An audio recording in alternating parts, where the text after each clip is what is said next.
It is a special day today. Hey, for those of you that have been tuning in for our Hirschner homestead, these are the old boxes that we've had. This one here was the one my son and I built. Yeah, don't laugh, I understand. This one here was a dog house that someone actually gave to us, but we're using that right now as what we call the baby barn. And we've got a bunch of chicks that we've hatched out from our girls and our guys here. So these are the little babies that are in there currently. This is another batch. We got some Cochins, and this here is a Silky. But that's not what I wanted to share with you. There's Holly. But this right here, this was a long time coming. And I told you, a lot of times we start off with small beginnings. And so I wanted to be able to show you guys this when we did this, I think a year ago, just to show you that it's not like you just start out as something big. It takes some time to grow into what it is that you're doing, even with homesteading.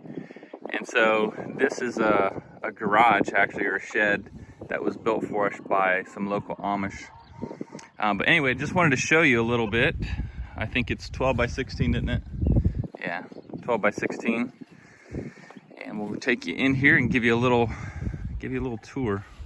Got the Premier One fencing, which I still haven't done a video about this, but we've been trying to learn a little bit about what works for us and what doesn't, and then be able to share with you some of those things. So, hey, we got some self-watering containers. These are 8 gallons a piece, and they have been working out very well for us. And I'll probably do a video on those just to show you a little bit. And you're probably thinking, why would you do a video on this? But we actually had the rubber gasket that sits in this was on improperly. And so we thought the whole thing wasn't working well, but it was just a matter of switching that out. And if you're noticing this is our automatic omelet door. One of the coolest features that we have for right now. And then up here is the box. That our display box, I guess, if you will. And we've currently got it. You can set it up with a timer, you can set it up with manual, or you can set it up with light sensor. And so we have it on the light sensor right now. All right, you want to take them in? Yes. All right. Oh yeah, that one we call Rusty. He's new to us. Oh, and there we are. That's Pipsqueak. Yeah. He used to squeak when he would try to crow, and you can tell that it still kind of sounds that way. But yes, if you're just tuning in, you already know this. For those of you who have already tuned in, but we do name all of our birds, which makes it interesting to remember everybody's name. But anyway, see if we can step you in here and check this out. Hey, we still have some girls sitting up on the roosts. And that's Tux. Tux with no tail. We do have these layer boxes. They're by Duncan Family Farms. And I think I've done a video. I don't think I've posted it yet. Just a little bit about how to assemble this. One thing we ran into, unless you want to explain any of this, I'll just let you talk. Yeah, in our old boxes, we had a bunch of the wood chips or pine shavings. And so they got used to laying on something soft. And so when we threw them into these, it's like a harder plastic. Yeah, inside. And they would not lay in them. We had really a hard time with them wanting to lay in them. And so we're just trying to get them wanting to lay in. She's not happy. She's mad. And we're going to gradually take this out. We just want them to know that this is where they're supposed to lay. Yeah, we've only had this for about a week. And so it's not just new to us, but it's new to the birds. You can see that it's got a little slope to this, if I can give you a different angle. And you can see some of the birds have tried to land up here and roost. It doesn't work real well.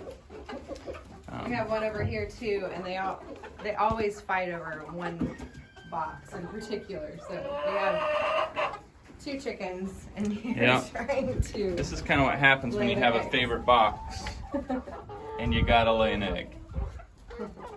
And then we also made a curtain thinking that they might want more of a private box. I know it sounds silly, but it's just an experiment.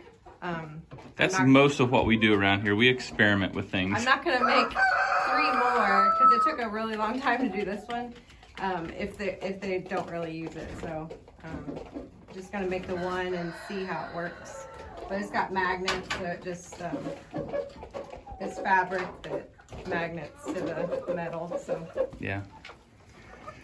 And then over here, that's Houdini, right down here. Hi, Houdini. See, our roosters, a lot of people say roosters are mean. I guess when you've held them since they're day old, they're not so mean anymore. So one thing I wanted to show you is this right here. This is our Roost. I'll let Holly just kind of, well, yeah. Here, actually, if you don't mind, I'll show them a little bit. Since we have some girls up here roosting, I probably won't be able to put it all the way up, but we made this with 2x4s because we figured out of 120 chickens, and you're 6 pounds a piece, that's a lot of weight, so almost 700 pounds. and they're 10 feet long. Yeah, and then I can do a video just explaining how far apart they are. There's no real science behind why I did it that way, but we've bolted it in the wall up on these 3 different posts, and then it just makes it so that you can lift this up, and then it'll eventually catch in these side pieces here, and then that way we can just come in and clean out from underneath the coop, and it makes it a little easier and not such a headache to try to wedge a rake or something in between there. So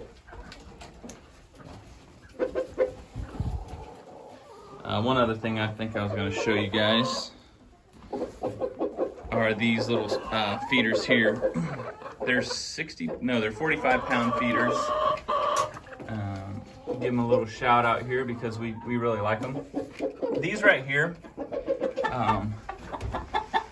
this little piece right here that fits in there, totally fine for most of our hens and even some of our roosters.